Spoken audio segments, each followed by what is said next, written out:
On today's More Than a Test, we finally have Kareem Weaver here with us. If you are into literacy, if you are into teaching, if you are into reading, you have heard this name. He has been a keynote at the Reading League multiple times. He is a hero to so many of us, and all he wants to talk about are the students who are in his class or the teachers who changed him over time. He's incredible. He's inspirational. He has some of the best stories I've ever heard. Please, this is going to be a great one. Kareem Weaver on More Than a Test. Kareem, thank you so much for being here. It's my pleasure. Glad to be here. It's a little bit like having a hero on. The last time I saw you was a little over a month ago, and we were at the Reading League conference, and I'm there as a guest, and you were the keynote speaker. It was so amazing. Yeah, the Reading League is one of those. It's an institution at this point. The fact that it's a teachers movement, the folks there, they know their stuff. And they're trying to figure it out. It is. I mean, there are a lot of conferences. There's a whole circuit, but the Reading League, I mean, that is. Matter of fact, I think they're one of the few organizations that I can say this entire reading movement kind of rests on their shoulders because they're down in the weeds and they're connecting policy with practice. They're the ones. Looking at graduate schools and pre-K teachers and you name it, and the National Council of Teacher Quality. So yeah, I was honored to be there. I'm glad they asked me, and it was fun. I had a fun time talking to people. Like, hey, I know you. This is the reading world. It's like if you're in your reading world person, that's the place to go. Kareem, I love that you brought up teachers because in your keynote you talked about two things that really resonated with me. The first was about teachers and their love and the love they need to bring to this reading war.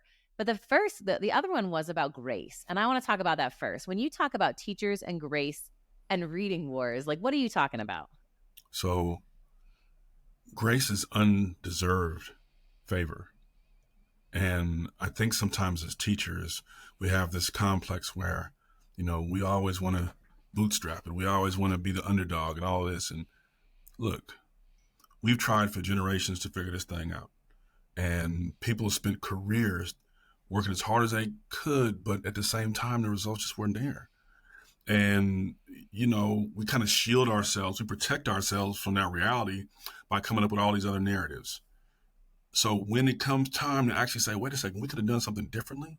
We could have actually impacted the way kids learn to read at higher rates if we had done this, if we had learned that, if we had applied this. That's too much. That's a lot of dissonance right there. Just as human beings. Yeah. Right. The guilt is suffocating for many of us because it's not just a job. This is a calling. This is a work. And so knowing that we have an impact on kids' lives and their families and their communities and all that other stuff, and we weren't applying the best method, we didn't know. So what I'm saying is we gotta let it go. We gotta let it go. We talking about wellness and our ability to maintain our sanity and the willingness to get up and try again. Man, you can't do that while having all that on your back. It's like having a big backpack filled with concrete. You gotta take that backpack off, man. That guilt and everything, take it off the bag. Can't afford it. You gotta give yourself grace. Give yourself permission to try again. Forgive yourself. Knowing that you do the best you can, what you have, even if you got a little bit cynical in the meantime. So that's another thing. So yes, there's grace, but let's unpack. So sometimes when it doesn't work out, we start to explain things away. We start to blame the kids, the community, the family. We start internalizing all these negative narratives about kids and what's possible. I'm talking about that too, because that's not our best selves. As educators, nobody gets into education thinking, well, let me go in here and help these kids who just can't do it. Let me get in there and teach kids from families who just can't flourish and can't thrive. Nobody. Listen, if that's a person's framing coming in, they're not going to last that long. Yeah. Most of us who've been in it for a minute know that that's not why we get in there. So if that was our framing, we got to let that go too and forgive ourselves. I'm not saying it's right. I'm not saying I'm trying to justify it. I'm just saying you could spend your whole life ruminating on the past. It's not healthy and it's not productive. You gotta let it go. So grace it's not deserved, but it's the right thing to do. Okay. As a principal who paid for OG for my teachers, I remember having a teacher just sobbing in the training being like, Mm. I didn't know this. I didn't know I wasn't doing this. And I think that a lot of teachers feel this feeling of, I thought I was doing right by kids, and now I Yeah. understand why they're not reading. So I appreciate I you think, having this message that I think so many teachers need. Let's I talk about think, the other thing that you talked about at the well, conference, which is love, hold on 1 second. which If you don't mind, hold again, on I one think, second. we hear a lot is phonics, and we hear a lot about explicit instruction and stuff like that. So it was really fun to have someone end with love. Why don't you tell Yeah. me about literacy and love Yeah. for you? Well, let me just say, I'll talk to you about literacy and love, but what you just mentioned before, I think is huge. I think because that's the reality of things. When you spend a whole career, or even just 5 or 6 years of your life doing the best you can, and you honestly believe this is what's best for kids. This is what the field says.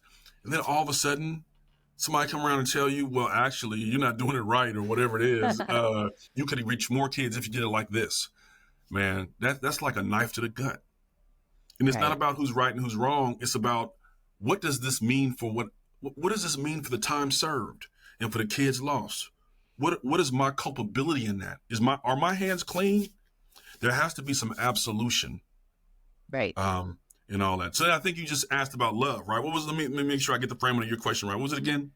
Well, what I love is that your third element of what we need as part of the science of reading and the reading wars is love. And I think we've Yeah. heard enough about phonics. We've heard a lot of the pillars. We know about Scarborough's reading rope. So tell me about why we need love. Okay. All right. So first of all, there's only one way that the things that we've internalized as a field could have really taken root. Some of the, Ken Goodman's reading is a psycholinguistic guessing game. We actually believe that stuff. Well, it made 3Qing and all. Like, it doesn't even make sense on his face, but Right. we soaked it up, right? But the reason why I think a lot of that stuff sold, and units of study and other programs, at least it felt right. Right. At least in the communication, these ideas of kids and nooks, and it felt loving, it felt kind, and especially when you're not really sure what to do, the least you can do is make sure there's some love involved, and love wins. It's compelling, just like excellence. Those type of things draw people to it, and when in doubt, follow love. Right. The only problem is, it wasn't backed by the science and the research. And so what we thought to be a pedagogical hug ended up being, A knife in the unfortunately, back, yeah, honestly. yeah, undermining their opportunities and their futures. We didn't mean to do it. So with that being said, here you come with the science of reading or evidence-based instruction, or however you want to label it. If love is not on the agenda, and I mean on the front burner, not the back burner, if we don't come in and say, okay, in addition to this systematic, explicit, direct approach, it has to be done with love. If we don't do that, then we risk becoming like some school networks in the New York area, I won't name them, who tried, this is actually really, who tried to imitate Marva Collins. Marva Collins was a Black educator Yeah. in the 70s, 80s, and 90s in Chicago, and she did the thing. I mean, it was it. Now, yes, it did Thoreau, Shakespeare, and all the rest, but this was science of reading laid out, operationalized, the phonemic awareness, the phonics, the vocabulary, fluency, comprehension, all that type of stuff, the oral language development. They were doing Shakespeare and Thoreau and classic literature. They didn't take recess at all. There were no sports at all. And people would say, my gosh, that is like, that's so sterile. Nah. The reason why it flew, the reason why it worked for her is because there was love there. So people tried to copy that model. Right. And so they had these, had kids walking on a line and Mhm. sitting a certain way. And they looked at the trappings of it, the accoutrements. They didn't understand that in the core of it was love. And love doesn't always look the same. I love my kids. All my students know, listen, I adopted my son from he was a student of mine. I have untold godchildren who I love dearly, I'm close to, and just regular kids. Like, that's what it is. But man, I was a monster in the classroom. Just like, I was nuts and bolts. So I wasn't the touchy-feely type of teacher. That's not my style. Right. That's not my personality. Now, I mean, I care deeply about my kids and their families, but I'm not going to try to be something I'm not. I'm going to be what they need me to be for them. So love doesn't show up one particular way. First of all, love is a lesson plan. Love is preparation. Right. Love is duty. Love is getting over ourselves. Love is not judging, the circumstances and the situation and this and that for kids and their families. Now, love says, I'm flying blind here, and I'm going to treat you as if you were the president's son or daughter. Right. That's why I didn't look in my Cume folder for the first 3 or 4 months of the school year. Because that box where they put all the records in there. I want to look at, because if I look in that folder, they're going to tell me all the problems the kids have. Ain't nothing good in that folder. Like, I know they can't sit still. They can't read. That's why they can't sit still. I don't need a folder. I don't want to bias myself against a kid by learning the negatives. Listen, I'm not telling everybody else to do this. I'm just telling you the way I did it. Right. I knew that if I saw the stuff, the problems, the issues, then I might start looking at a kid as a problem or an issue. I couldn't afford to do that. Now with 35 high needs kids, let's go get it. I'm seeing you as an individual who I'm going to take this thing step by step anyway. We're going from point A to point Z anyway, so I don't need that thing. Right. Now, if it doesn't work out in tier 1, that's why I say, look, it's a tier 1 problem, not a tier 2 or 3 problem. But love is approaching things with not just best intentions, but best effort, with dedication, doing your duty, being prepared. And I'd even go so far, and I know this is probably sacrilege. I know they might turn you off after this, but a lot of people say, well, it's got to be all about relationships. We need relationships first so that we can teach the kids. You got to have good relationships. No, you don't. No, you don't. Right. I know I know somebody's pissed off right now. You don't. I'm their teacher. I'm not necessarily their buddy. Like we can develop a friendship, and like I say, I have. But let's be clear about what this is. I'm the teacher. You the student. I'm not saying I know everything, but it's my job to guide you. And there's going to be sometimes I'm going to have to give you some tough feedback in love. There's going to be some times you might not like it. Your parents might not like it. What I got to say, because I'm honest enough to tell you the truth and help you get to where you need to go. Right? That's love. To me, that's love. But it's not vindictive. It's not about power and control. It's not about anything other than I care for you and I want you to be successful. Not because it's better for my career, but because the human right to know is sacred.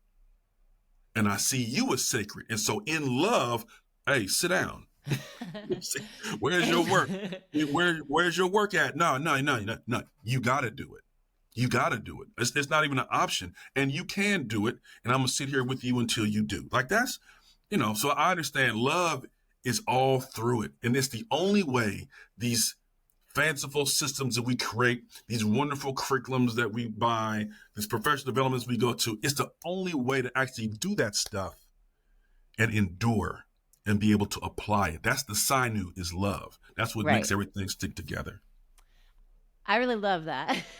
And I think what you're saying, what I heard you say about your mentor, Marva Collins, is that like there's these high expectations that can be the way that you love someone. And I think there is actually a lot of research backing what you're saying, that the best way to do social emotional learning is through really good work and really hard work. Like it's in those challenges that we grow and connect with one another. It's not outside of it. And I think that has a lot of value.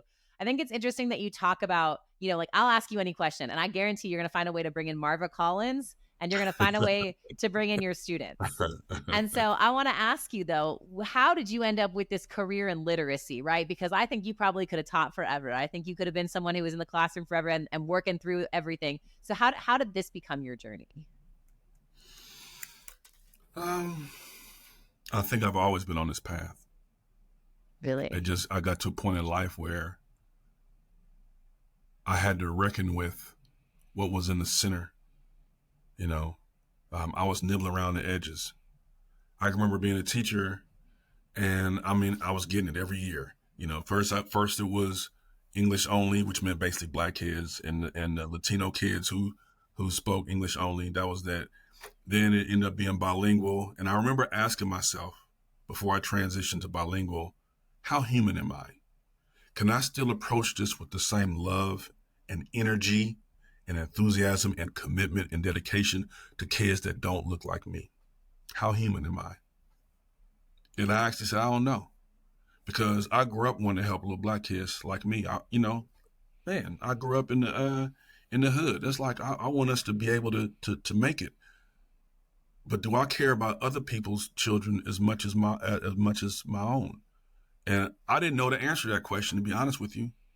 Wow. But I was willing to try, and I was pleasantly surprised by my own humanity. My heart just melted, man. Kids. What did that look like? Tell me what your heart melting in a classroom looks like. The first day, Mr. Marquez, I'm in the office. It's the first day of school, and I'm sitting in there in the office, just sitting in the chair, taking it all in, doing whatever, maybe just praying to myself or something. And all of a sudden, the parent comes in, Mr. Marquez, and he says, he says, what is this teacher? Who's this teacher? Weaver, did you not understand me? Bilingual. Bilingual. Okay?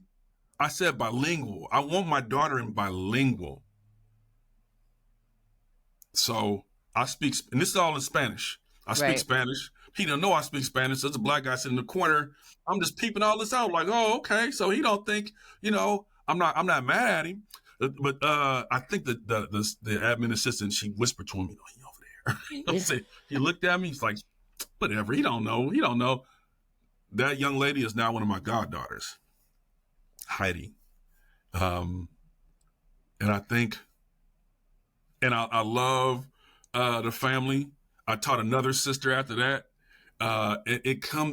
So basically, it's a matter of giving people the space to be real and authentic and not having to stuff them into some predetermined box of what it looks like to be a good person. Man, come as you are. And I'm going to be real and honest and loving with you and yours. And I'm going to respect you and all what you coming in with. I know you don't have, you may not like me today, but by my service, you'll know me, right? I'm not asking you to love Kareem, because sometimes I'm not, but I can serve. And my ego ain't involved in it. And when you see me serve, you see me love your daughter. You see when that paper comes home, it's not just with a grade. There's feedback on that paper. I paid attention to details. Matter of fact, I held his daughter back. I retained her because I love her. Yeah, I love her. I can't send her on. She's not ready. She's not ready. You know it, and I know it. And the only way we gonna send her on is if we tired of her. I'm not too tired. Come on back. You made a lot of progress. But baby, you got some ways to go. And Mr. Marquez, Mr. Weaver, I understand what you're saying. That's how I used to say it. But I mean, I think people know when you love their kids, and it's not about how nice you talk to them. It's about how honest you are in the spirit that you have with it. She was a hard worker. She was incredibly funny and kind. I think she was dyslexic. Back then I didn't know, but now hindsight, I think she was dyslexic. But it was my job to get her to excellence, and I held that standard for her and helped her to get there. And he appreciated that for her and the other sister too. So, that's what it looked like. Love is what you do day to day. It's not about having a bumper sticker or something, all that type of virtue signaling. All that's fine. But I'm just saying, like, show me your service. That's the love. Like I say, it's a lesson plan. It's, do I plan for that child? Do I love that child? And where are we going to get them to? So that's how I would answer that. Okay. So let's talk about that journey. So you were teaching English only, then bilingual with this lovely little girl, Heidi. And then what happened next? Well, there's a lot before that, but I won't go into all that unless you want me to. I'll just go from there. After that, I became a principal. There's this organization called New Leaders for New Schools. Right. And their thing is they turn around schools, schools that are really struggling, and they train leaders to turn them around. And there was a guy who I mentored who was a teacher, and he did the program. He came back and said, Weaver, you got to do this. You got to do this. It's like, I don't know. I was scared to leave the classroom because, first of all, effective at it. And that was my lane.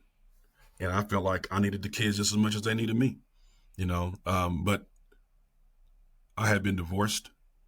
And part of the reason why I got divorced was because that's my personality. Like, I'm all in. That's not healthy. That's Right. why you hear me telling people wellness is important. It's because I done been there. It's not a shtick.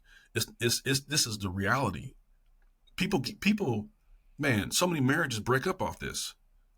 It's the same as like ER doctors. The stress that they bring home is just a lot for a couple to bear. So anyway, so I had to really think about it. Then my wife was like, this is your calling, and da da da. We were teachers together, so she knows my get down, and she's like, I'm gonna be here. Don't worry about it. We can do it. We can do it. So with that, I went on ahead and trained in new leaders, and then became an assistant principal, then a principal, and led some schools and had some success helping kids get what they need. Matter of fact, my first principalship in Oakland was I chose a school that had been on strike the year before. All the parents took the kids out of school and put them on strike. That's like, nah, we done with this place. This place is toxic. We don't like these teachers. We don't like the environment. We on strike. So I was like, that was my people right there. I want to go to that school. So we went there, and the school turned around over the course of a couple of years. The teachers did great. The teachers worked their butts off. They figured some stuff out. I probably lost my job 3 or 4 times. I could have lost it, because if you're going to do right, you can't be afraid to lose your job. Right. You just can't be. As a principal, forget about it. So anyway, so that was my next step. And then from there, I have done other things. But it's all in education. I've even been a funder. I was a funder at new schools for a while. There's some people that hate new schools. I was like, I was in charge of the innovative schools portfolio. So I was like, oh, I get to give people money? You get a check. You get a check. You get a check. It was traditional public schools, any school. Y'all can come if you make the case. I'm like, hey, I want to give it to the people that are doing the work. At the same time, I told them, I was like, I'm not here for silver bullets, though. Like, Right. The solution is good teaching and learning.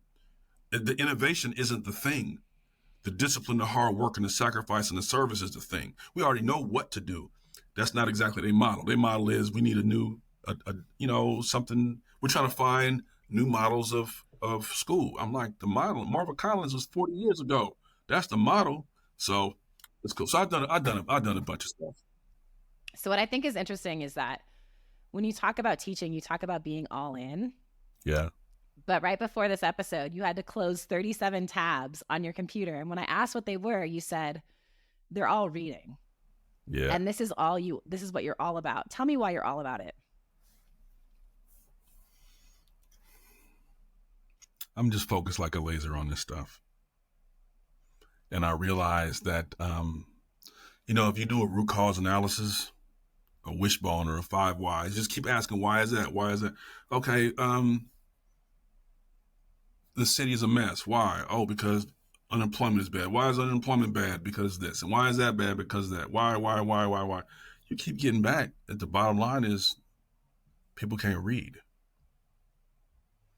And so with that knowledge, knowing that it's a root cause of a lot of these social issues, man, I've just taken it to heart. I'm tired of nibbling around the edges. I'm tired of doing we only going to be here for so long.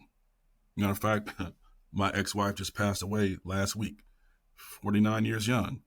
She didn't even make it to 50. I was like, what happened? I don't even know what happened.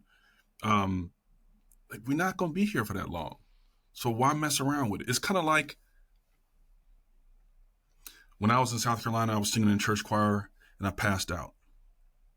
And just passed out. I woke up, I was in the front row. And they found out I had a heart condition. Wow. Yeah. You ever hear about people who play sports and they just drop dead? Yeah. Yeah, that's what that is. It's a heart inflammation thing. Ironically, a lot more people are having their hearts inflamed, and so they drop it. That's a whole nother conversation. But that made me realize when that happened to me, and there's no cure. At that point there was no cure. So I'm like, okay, they said don't run, don't drink caffeine, and you good. I was like, man, you ain't said nothing but a word. I ain't running nowhere. Let me sit down and watch this game. So, but on the real though, it made me realize how precious life is, and to not wait till tomorrow what you can do today. What's your goals? What are you here to do? What is your work? I'm talking about your job. What is your work? Why are you here? If people really wrestle with that, we'd act a whole different way. That's why I was a teacher the way I was, because, man, I taught like death was chasing me. Yeah. I had, I passed out and came back, and that happened to me twice. But that does something to you. So I'm not gonna live scared. So I don't have time to play games with what I'm supposed to be doing. I was Okay. just gonna stay a shrink. I was gonna stay a shrink for a long time. I was like, why am I gonna sit here and do something I don't really love to do and listen to other people's problems all day long? Nah, let me go work with these kids. I know that's where my heart is, and I want, an ounce of prevention. I want to, on the front end, help some people out instead of on the back end, helping them out. So that's how I look at it. So you found your work, you found your calling, and I have to ask about two of the things that I've heard you say about reading. I think it's great. I think what you're saying about this is who you are and this is what you were meant to do and this is your problem to solve is special. But there's two things that I love that I've heard you say, and the first is there can be no equity, no justice without literacy. Tell me about that. That's right. Listen, I'm not talking about virtue signaling. I'm not talking about putting the yard sign in your front lawn. I'm not talking about that. I'm talking about real equity. I'm talking about I'm not talking about equity either. I'm talking about access to human rights. If you don't have literacy, you're out the game. You're out the game. So the civil rights movement came and went, and people can sit at a lunch counter now, right? But they can't read the menu. So what's the point? How you gonna get a small business loan? I was telling some folks other day, I was in Savannah, Georgia, like it's a whole different ballgame when you lose your job and you can't read. Right. Like losing your job is that's life. Like it happens. The plant closes, people get fired or whatever, reorg, but you can't read and you lost your job. Now what we gonna do? The stress that comes with that. So if we're talking about social justice, and if we're talking about civil rights and freedoms and all the rest, I mean, a lot of it is just talk unless we can actually do the things. We have to operationalize freedom. Yeah, okay, you can vote, but if you can't read the ballot, how free are you? You just, all you know is what people tell you. You can't read it for yourself.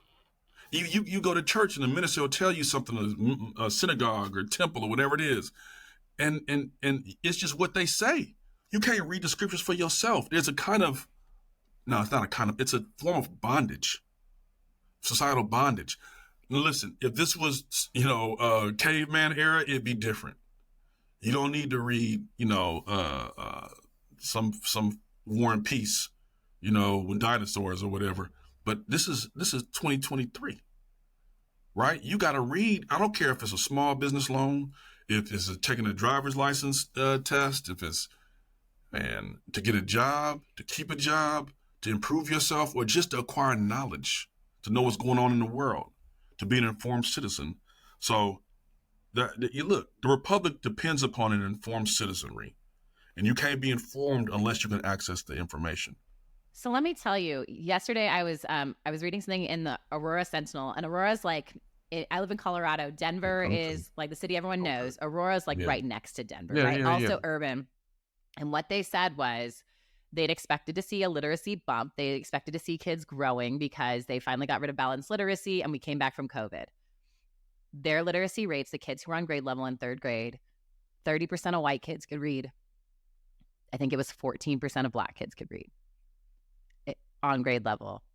It was shocking to read this. So if this is, when I see that, I automatically can see exactly what you're talking about, the bondage and about this gap, but it's low for everybody. So tell me a little bit about is that what you're seeing in Oakland? What do you think? Man, it's everybody. So, okay. I'm glad that you mentioned this because we often frame this in a racial sense. We talk about the achievement gap. We make it seem as if white people are doing great. I'm not the white apologist, but at the same time, I'm not going to deny reality. Their scores suck too. And on top of that, I think it is the height of indecency to talk about a gap and peg a failing white community's scores as the standard that you're trying to get to. There's some internalized oppression there. Why would anybody want to have that? Why would anybody want 30%? That's 3 out of 10. Right. So if I'm saying, oh, we got to worry about the achievement gap. Oh, so I can get 3 out of 10 too like them, then we'll be good. No, for real though, for real. Something is wrong with us. I mean, we have, and there's a lot, I know history and it goes into it, but white is not the standard. Excellence is a standard. And that's a challenge for everybody. Everybody can get behind that. But it also means I got to let some things go, some narratives go. Right now, I don't know if the narrative I'm talking about, excellence for all, that might not be buzzy enough. You know what I mean? That might be not be popular enough. I get it, right? But I ain't trying to be popular. Okay, fine, cool, whatever. You keep with your achievement gap and all that type of stuff. I'm not trying to hear about. Really, I don't even want to hear about equity. To be honest with you, I mean, what is that? That's an abstract concept. It's like unity. It don't mean nothing. Unity is only matters in relationship to what you're unifying about. You know, pimps are unified. You know, gang members are unified. Drug dealers are unified. That don't mean it's good.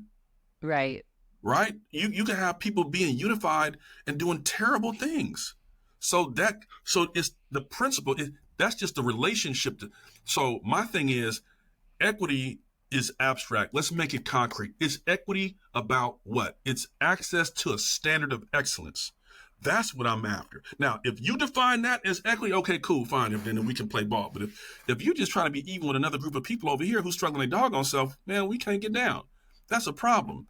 And it's the same in Aurora. It's the same in Atlanta. It's the same in Oakland, California, all across the country. The people who are focused on literacy, the ones who are talking about the gap and how we need to close the gap, man, I challenge them. Would you want that for your community? Right. Would you really? Absolutely not.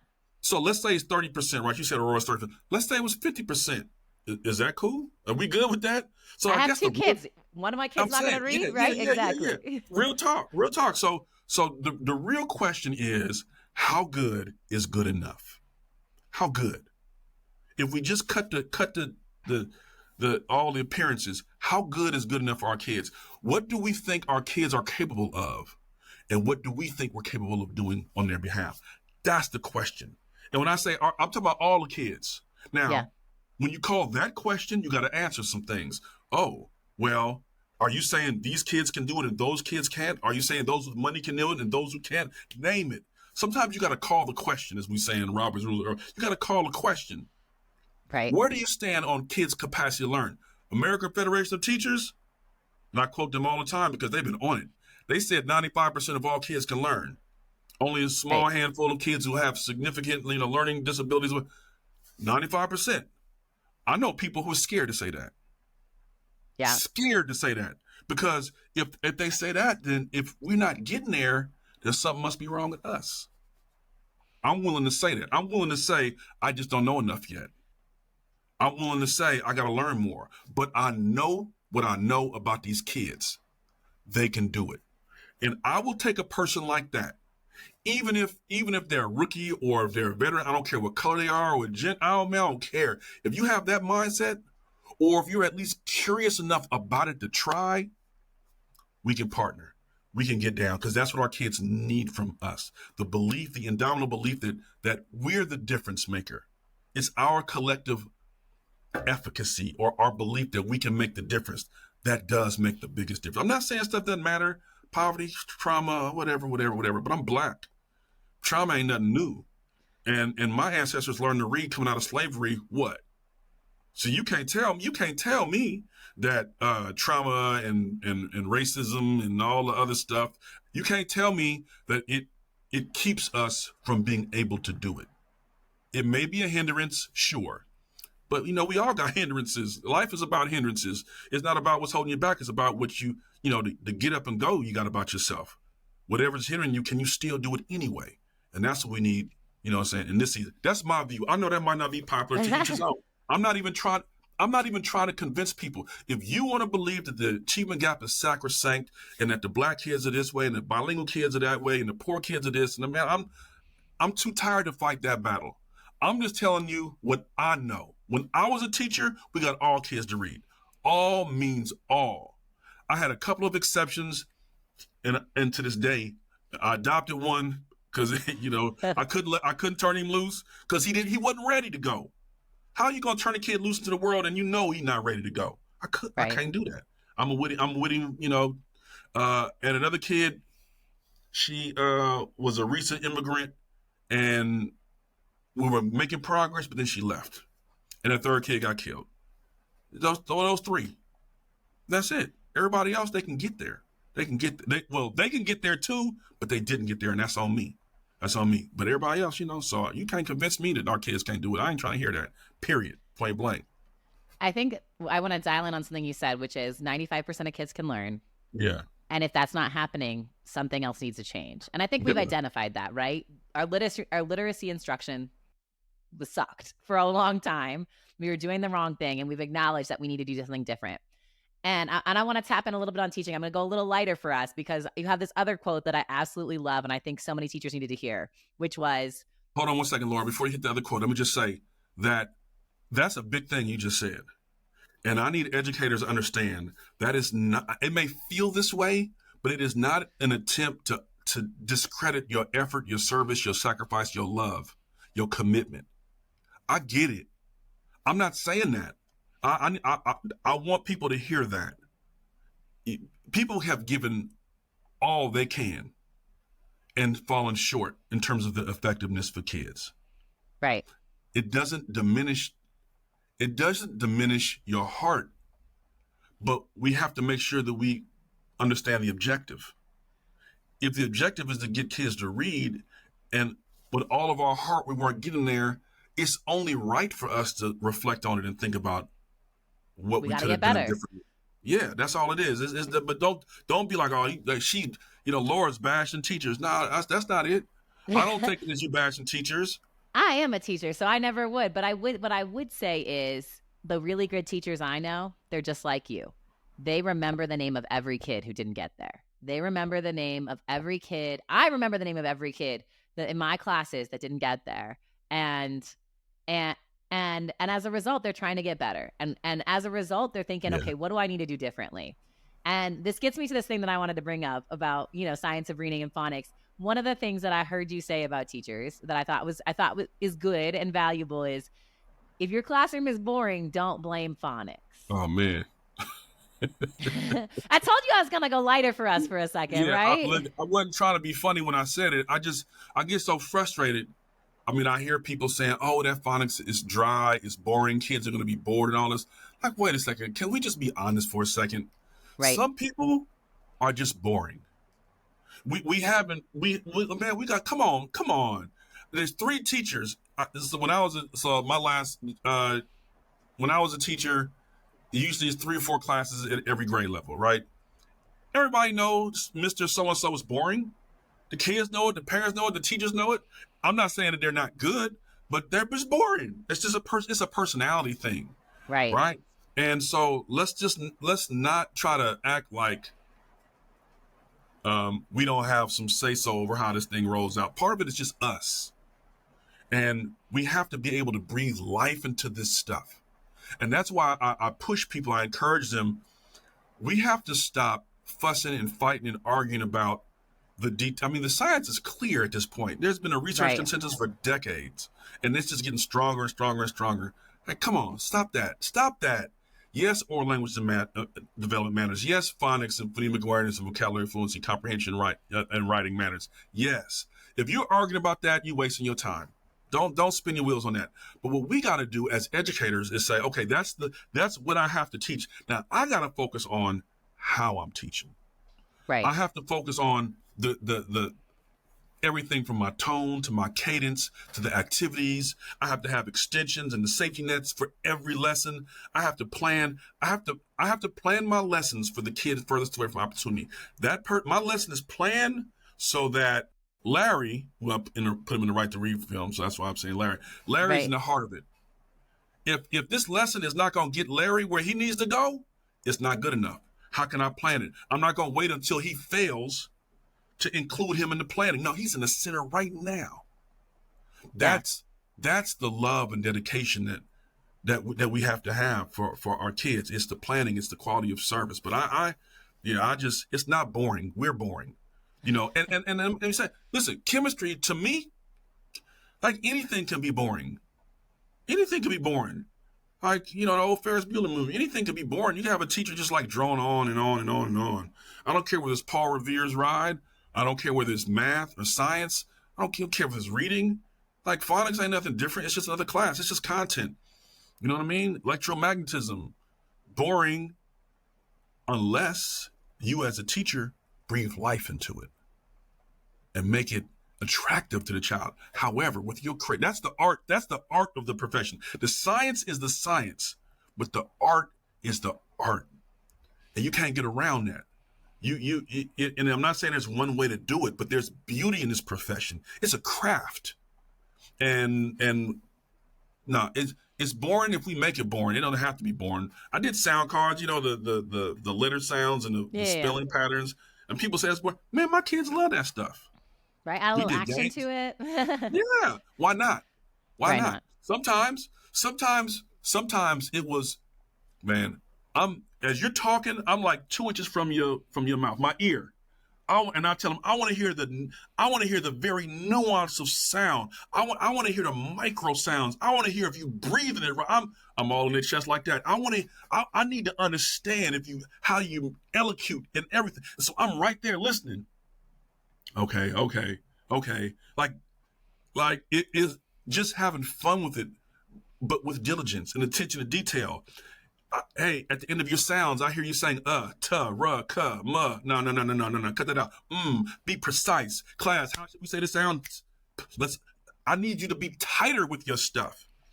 And just, man, you got to teach like your hair is on fire. But that looks different for different folks. But we're not, the content isn't boring. Right. All right? It's us. So let me ask you this. If you're right now, I'm sure there is a teacher somewhere listening and they are hearing everything they've never needed to hear, right? They're hearing, it's true though, right? The people who are like you, it's like magnets. They know the names of the kids who didn't make it. They know the name of the teacher down the hall who's just a little too boring.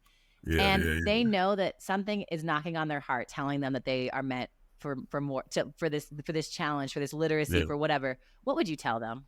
When I was a teacher, when I was first starting off as a teacher in the Black community, in the education world, this is early 90s, there was this big debate. Are great teachers born or are they made? That was a big conversation. Are they born? Great teachers, are you born? And most of the older veteran teachers would be like, no, you got to be born with that. What I would tell people is effective teachers can be made. You can build your practice to the point where you're so good at it that you ain't got to take a backseat to nobody. So good at with the kids, when the parents know they fighting to get their kid in your room, it's worth the struggle. It's worth the sacrifice. It's worth the learning. I know that it's frustrating because we already went to school once or twice. Why I got to go back again? Why I got to take another letters class? That's like a graduate level class. Why I got to do that? All I can tell you is on the other side of that, man, it's beautiful. It's beautiful. And when you know you have the skill of being able to teach a child to read consistently, when you have that in your pocket, you move differently. You feel differently. You act differently. When kids act up sometimes, instead of getting mad at them, you laugh at them. You're like, oh, he just ain't learned yet. wait till give me a little more time with him. He's going to be all right. Just sit down, son. Just be cool. I got you. It's not just a relief. It's enlivening. It plugs you in as a teacher. Yeah. And all I can tell people is if you're struggling and you're thinking, man, do I really want to go through all that? I thought I was good, but I know I've got some gaps. We all have gaps, but I know, do I really want to? Maybe it's just not meant for me. All I can say is you can make it.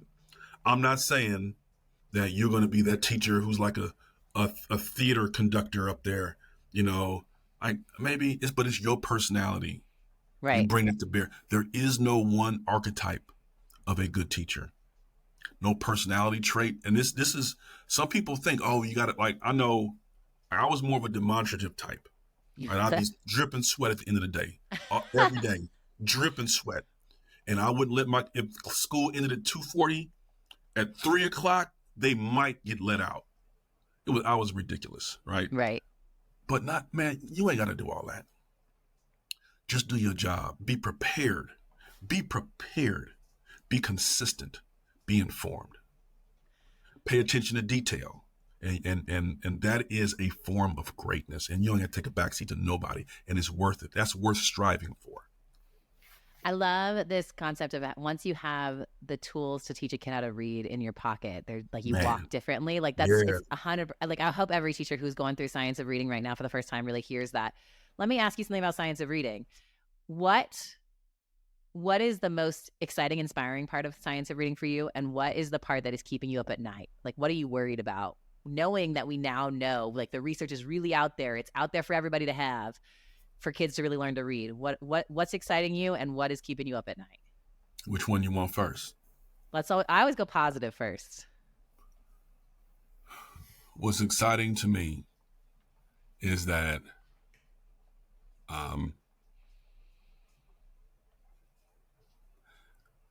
there are some universities who are beginning to make changes. That's the toughest nut to crack. It's not the kids. It's not even K-12. It's these universities who have faculty and deans who on some other stuff. You can't tell them nothing. They're so far disconnected from the reality and the impact of their practices that they just be spouting off. Their methods class is just ridiculous, and it's all theory.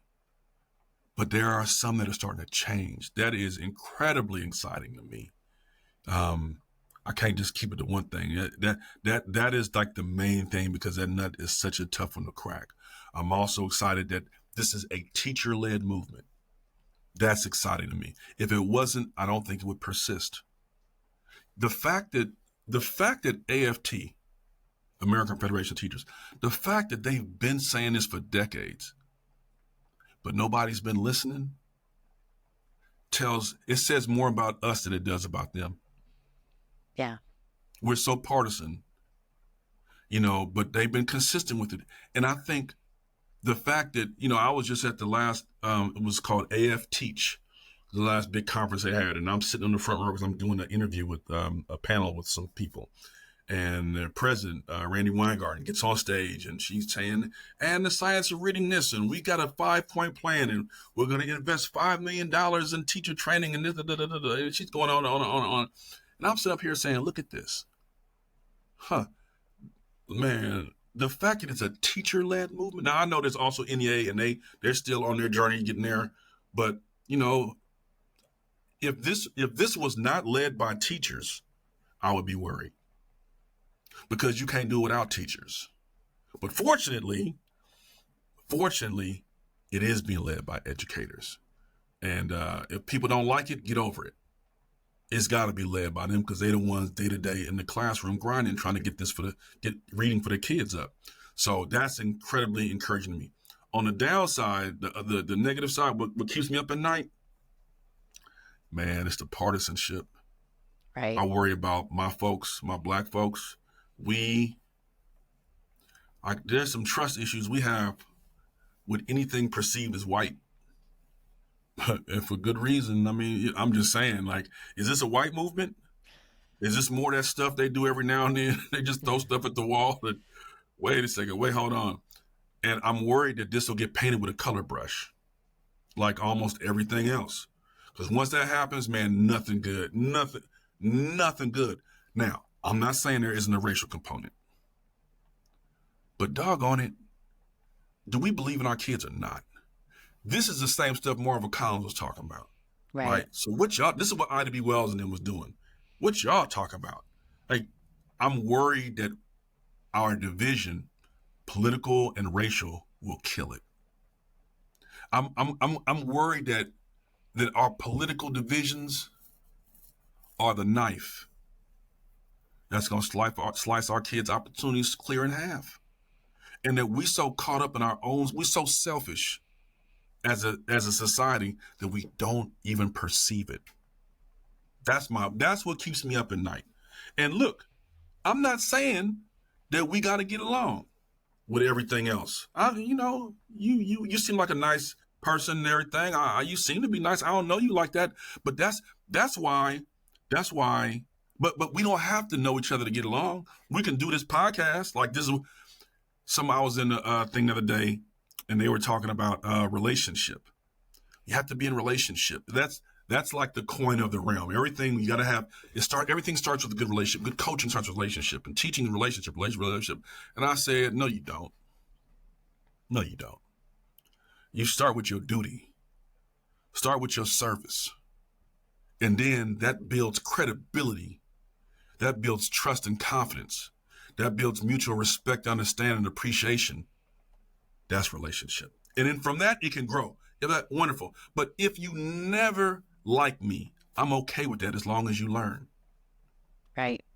I'm not trying to, I want you to be self-actualized. I need you to be empowered and equipped. I need you ready to do battle with society. It's not about me. It's not about me. And if there's a teacher or educator who thinks it's about them, you're in the wrong profession. It's about the kids and what they need. And so that means that whether the parents like you or not, listen, yes, you're going to sound this out. I'm going to be there with you. I'm going to support you, but I'm not centering myself in this. So I guess all that to say is it's not just unity. It's also our ability to be selfless. I question that. And then we're too invested in our tribes to do what's right for kids. That's what keeps me up at night. I will tell you, I saw a teacher say to another teacher recently, gosh, I was at a training, and I want to get this right. One of the teachers said something along the lines of like, well, you told me the last thing was going to work. Like, why do I have to trust you? And it didn't. Ooh. And I watched her little like partner across the table say to her, yeah, you just said it. It didn't work. It doesn't matter why they're telling us now. It doesn't matter what they told us in the past. We know that didn't work. We got to at least try. Like, here's where we are. And it was so interesting watching her just say, like, that's the only, like, we got to let everything else go. It didn't work. That's what matters right now in this moment. I get that you're hurt. I get that you're upset, but it didn't work. Yeah. And that's all we got to care about is getting these kids to read. And it was a moment for me that meant a lot, watching someone just kind of put everything that had happened to her in the past with her own district, with her school, with her own academics in the past, because she could see what her kids needed. It was really neat. And Laura, what about the credibility though? So that person who, you're right, it didn't work. Well, whoever started that initiative, whoever made the case that it would work in the first place, isn't there a role for accountability? I mean, I wonder, what did that person need to move forward? Yeah. I don't know. I mean, I got to hear it. I didn't get to see it, but I hear what you're saying. I didn't get to go deeper, but I think that's true of like, what did she need to see? Did she need to see the district person who brought balanced literacy to them, own it or whatever? And I think that's where that grace comes in, right? If that person can stand up and say, I was wrong. Yes. Then we could all maybe, I think you're pulling on something that maybe we could all need to hear, is that it's okay to stand up and say, I was wrong. We were wrong. And now we're going to be better. We got to dig in right here. So it's that district person who made the decision. It's humility. It's willing to say, I blew it. It doesn't mean I'm a bad person. Doesn't mean I'm trying to harm kids. But with all the knowledge that I had in my training and everything else, that's what I thought. But now I know better. And I can't sit on it, because I care about the work, the kids, the adults too much. So I have to own up to it. When was the last time you saw a chief academic officer say, oops, my bad? We've been promoting all these people. 70% of the schools in the country still do balanced literacy today, right now. Right. But the ones who have pivoted, where are the people at who are going from one school to the next, or one district to the next, and it's like they just have amnesia about their record? Is there any accountability? There's no apology. You can't. And so, man, look. Let's say you and I are teaching in 4th grade, and we're doing this whole language and balanced literacy and whatever other method we're trying out, and it's not working. I end up sick. You end up divorced. because we're spinning our wheels Right. trying to make it go, and there is no there. I don't care how hard you try. There's holes in a bucket. And so if the new person comes in, the same person who got us on the treadmill in the first place, the same person who kind of messed up your family life in the first place, the same people. Now they say, Laura, I went to a conference and they said this, and I've now learned this. Like, what is your threshold for being okay with it? What is your threshold for being okay with it? Like, how much of a mea culpa do you need? I mean, that's the real, man. It's like nobody want to admit that they was wrong. And kids didn't get to the point where they can't read by themselves. And teachers didn't get to the point where they struggle to teach reading by themselves. There are a lot of people making decisions who have a lot to be accountable for, who are MIA. And that's a whole other thing about leadership, but you're absolutely right. Yeah. Absolutely right.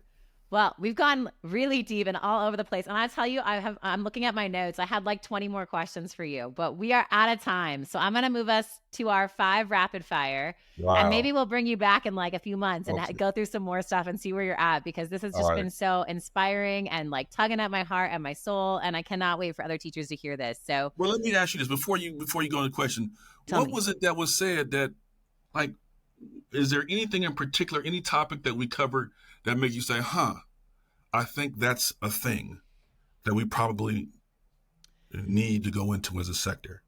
Well, I'll tell you what I heard that I don't think I've heard before, at least. Let me start there. Of like, when you said it, I was like, you might be the only person brave enough to say things like this. And I think a couple of things was like, let's not strive for white, let's strive for excellence, I think is something that, especially right now when I'm looking at the scores coming out and it's not looking hot for anyone, I think said a lot to me. I think a lot of what you're saying around it being a teacher-led movement, I think isn't being said enough, because there's lots of organizations trying to jump on the bandwagon. And I love that you're like shoving, and I think we need to keep pushing that up.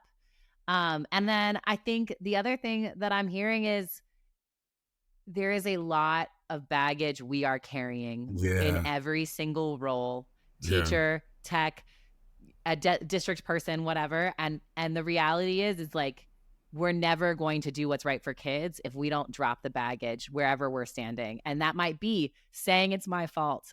That might be going to get the training.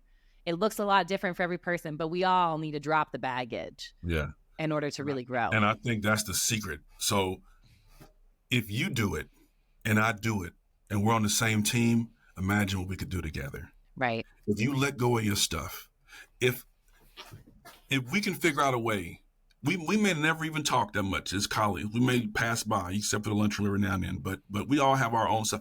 But if you feel comfortable enough with me and I feel comfortable enough with you that I can be vulnerable and admit that I've been bamboozled, that I haven't been doing what I need to do for kids for whatever reason, if I can be vulnerable in that space with you, and you can likewise be that vulnerable with me, if we're on the same grade level, imagine what we could then do.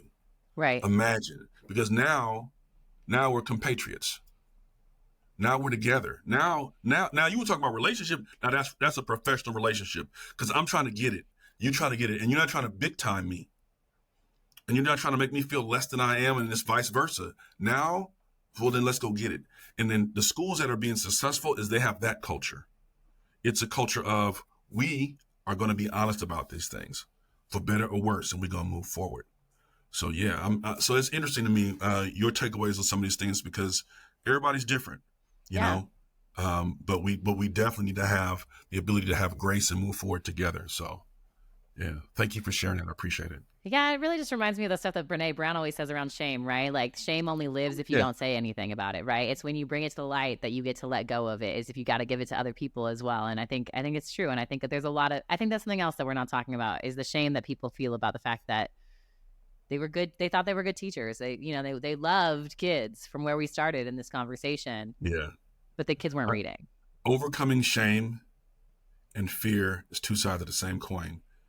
So what we're lacking is courage. I think people think that courage means you're not scared of anything. That ain't right. Courage means you're scared, you're ashamed, you're fearful, whatever, and you do it anyway. Anyway, It's, right. it's, that's why you can't divorce duty from this conversation.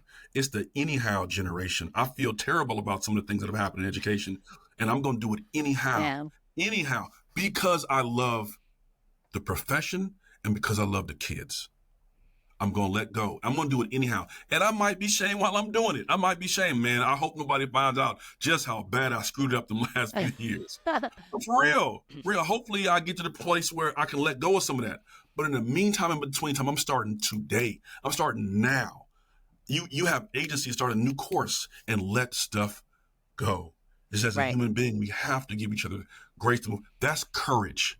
That's courage. And we understand it when it comes to military and other things, but when it comes to things like education, for some reason, we just don't connect the dots. But courage means you do it anyhow. Yeah. And that's what we need from our educators right now. We need an anyhow generation.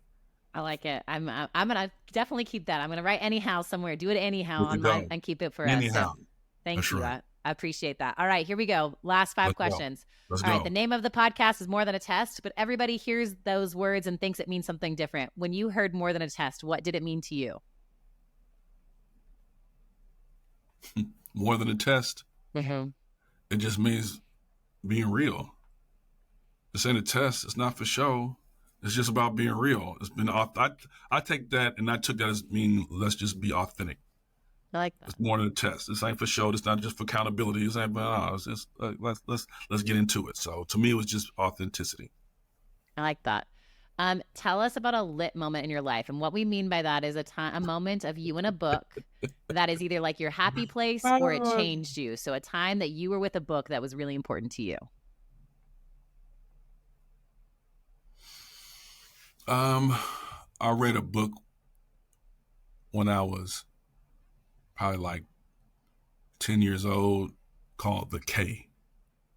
The K is about this, I think it was a white kid and a black guy on this island, and he had and it was Jamaican, like it was like a patois, like an accent in the book. The author wrote it, and it was the first time I'd ever read a book or read anything that had, the language was artistic. He wrote it according to the sound, so I could hear this Jamaican accent on the beach, and he would talk. And it took a while to get into it, and I heard it, and I was like, "Oh, this is fun. This is fun. Okay. Old black man from Jamaica with the accent and talking. I was like, oh, but I could hear it by the way he wrote it. That made me realize the language is not sterile. That the language is also art, and that was a lit moment for me. That was a lit moment for me. How old were you? I think I was probably like 9 or 10. That's cool. All right. A piece of technology you love. I don't love none of it. It was terrible. This world's going to hell in a handbasket behind this technology, man. We don't even talk to each other. We don't like each other. We don't look each other in the face. We don't shake hands. We don't open no doors. We ignore each other. We ignore the details of life. We ignore the sunrise. We ignore the sunset. We ignore everything in between. Like, right. I know you didn't expect that answer. I'm sorry. That's the old man. No, I love it. I love your answer, and I'm going to stick with it. But here's what I'm going to tell you. I'm going to give you a little piece of truth from me. Go ahead. I watched you close 37 tabs before we did this thing, and your little heart broke. I could see it in your eyes. You were like, so you love your tabs is what you love. Yeah, I'm just telling you, I watched it happen. All right. Okay. All right. Let me say this. Technology that I do love is non-existent right now. Leapfrog Schoolhouse used to have these stuff called Turbo Twists and Leap Track system, and it was an adaptive technology piece. Like I was a first user, what do you call it, a trial user, whatever. We killed it. Now, it helped me teach. It helped me do my job better. It helped the kids learn. So I much respect for them. I think they're in business now, but you can't get that thing anymore. So yeah, technology, that was cool back in the day. I'll be honest, I don't know what it is, but I'll look it up. It was the bomb. All right, best advice you've ever been given. Best advice I've ever been given. Well, I go straight to my grandfather. What would he say? And he said a lot of things. You might not like this. He said, well, you might. He said, before you get married, go grocery shopping with the young lady. He said, when she goes grocery shopping, go with her. He said, if she put in, now this is old now. He said, if they put in TV dinners and that thing, man, if she putting in can this and can that, run. Run. He said, she can't take care of herself. You have kids, you better be ready to take care of everybody because she can't even take care of herself. He said, but if she put in fresh fruits and vegetables and this, that, and the other, she might, okay, she taking care of herself. So you can't go into something thinking you got to take care of yourself and her. Y'all got to each come in with a strong habit and work ethic of taking care of yourself. And then y'all can think about having some kids. That was actually good advice. Kareem, what I love about you is I think when I listen to your stories, you have the thickest skin of anyone I've ever met. And also all you talk about is wellness and taking good care of yourself. So I think that is a lovely humanity of you. So I appreciate that. I do not want people to go through things I've gone through. And I think that's a matter of being human. Unless you just like a masochist or something. Don't you want people, if you know something, at least give it to people, share it with them, and they can weigh it out on their own and decide if they have it. And I expect the same from, that's what friendship is. Thick skin just means, I'm to the age now where it's like, okay, whatever. Like it is what it is. I hope for the best, but this is what I've learned thus far and what I've seen to be true. So, but thank you for that. I appreciate it, Laura. All right, my last question is one book you think everyone should read. The Bible. My dad is going to love every bit of this episode, but particularly that answer. Thank you so much. This has been such a great time. I feel like, it's been a mess. For those of you who are listening, it's been a mess of a day. We've had things freezing. I got a little bit of a cough, and you have just stuck with me. And I think that's why people love you so much, is that it seems like you stick with it no matter what. So I really appreciate it. This has been great. It's been my pleasure. I've enjoyed it, and I wish you and your listeners nothing but the best. Thanks, Kareem. Thanks for joining us on the More Than a Test podcast. If you found this conversation valuable, subscribe to our YouTube channel and find us on your favorite podcast platform. At Amira Learning, we believe every child deserves a chance to become a reader, and we're excited to be part of this conversation. See you next week, and thanks for joining.